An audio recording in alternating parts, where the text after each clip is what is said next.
Hello friends, welcome back to my channel. तर आज आपण बघणार आहोत मार्जिन कशा प्रकारे सेट करायची. चला तर मग व्हिडिओला सुरुवात करूया. हा आपला काही कंटेंट आहे.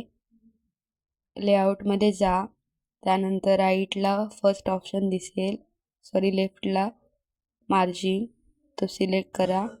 त्यानंतर इथे तुम्हाला लास्ट कस्टम मार्जिन, म्हणजे तुम्ही मार्जिन स्वतःच्या पद्धतीने कस्टमाइज करू शकता. पहिला ऑप्शन, नंतर नॉर्मल म्हणजे रेग्युलर असेल ते, त्यानंतर नॅरो, मॉडरेट, अशा प्रकारे वेगवेगळ्या प्रकारचे तुम्ही मार्जिन सेट करू शकता.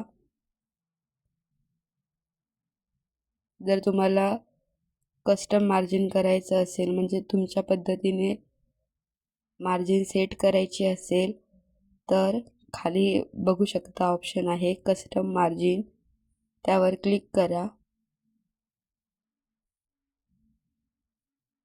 इथे तुम्ही बघू शकता टॉप, लेफ्ट, राईट, बॉटम, जे कोणत्या किती सेंटीमीटर तुम्हाला स्पेस पाहिजे आहे ते तिथे टाका, किंवा ॲरोने कमी जास्त करा आणि अप्लाय करा. अशा प्रकारे तुम्ही कस्टम मार्जिन करू शकता. आय होप तुम्हाला समजलं असेल.